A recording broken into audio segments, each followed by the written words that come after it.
Good evening, Coffee House Schmuck here. This is the story about the day I fell into a trash compactor. Now, back in 1995, I was in between two jobs. I had just left one job. I hadn't quite found another job that, was at the pay scale I wanted.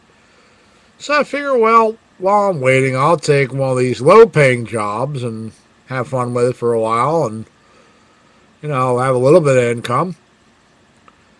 So I worked at this department store. I'm not going to name the department store because obvious reasons, but my job there was kind of like a janitorial job. It was like to collect trash and clean different areas of the store. And every once in a while, the store would take apart a gondola. A gondola is one of these real long shelves that holds merchandise on it. And sometimes, they would get a little rough looking after, they've aged a little bit. And they would take them apart, replace them with new ones, take the old ones apart, and throw them down into the compactor. And what would happen is, if they weren't careful about the way they threw them into the compactor, they would get stuck in the compactor. It was my job to unstick what was stuck.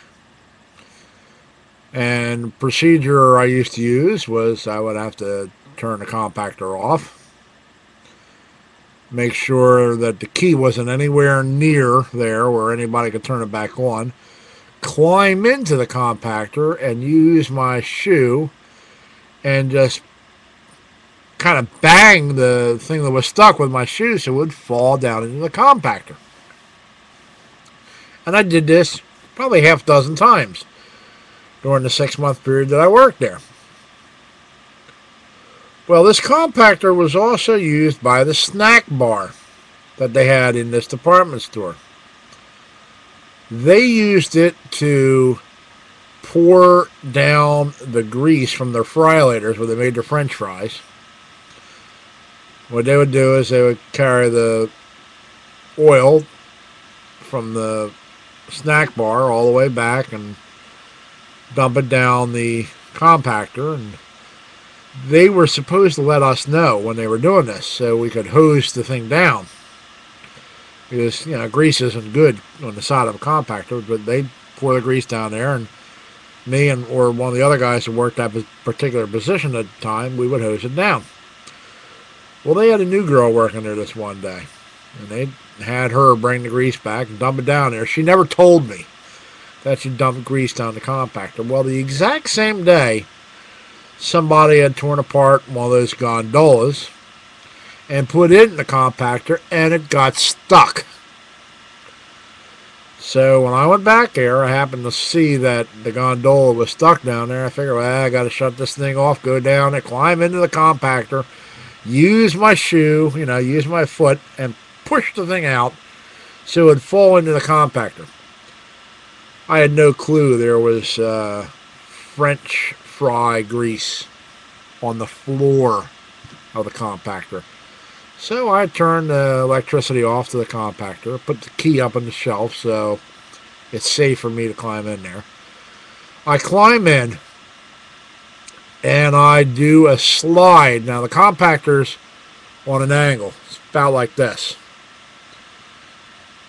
I did a slide. When I stepped in that compactor, I did a slide that would make Michael Jackson envious. Remember the walk that he used to do? And I think it was called the moonwalk. I slid into the compactor, and instead of my shoe unsticking the gondola, my butt was the thing that knocked the gondola loose so it fell into the compactor. One small problem, though. I also fell in the compactor. And the compactor, once you got to the edge where the thing was stuck, was about a 5-foot drop. And me being a little on the portly side, was unable to climb out. So they had to hose down the grease.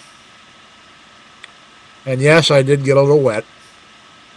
from the hose because I was in the compactor while they were hosing it down. But, you know, with the grease there, I wouldn't be able to climb back out. And then one of the guys got this idea to throw 2 ropes down. I tied both ropes around my waist.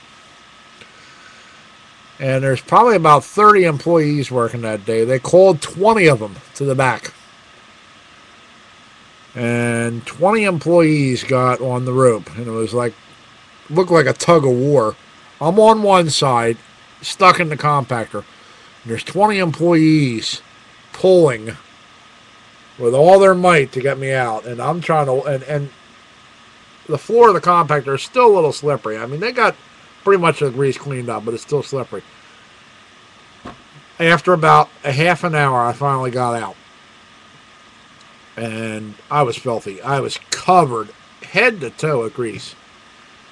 Now, the good thing that came out of that, I had been bugging them about getting me a new uniform because the old one was kind of looking a little tattered. That day, I got my wish. They gave me a new uniform. There's no way with all that grease, the old one could be salvaged. So it all came out good. Except for the time that I spent down in the compactor waiting for them to get me out. And of course, you know, when they were hosing down the grease, I was getting a little wet. So, you know, it was an eventful day back in 1995. Thank you for listening, and have a nice day. Bye.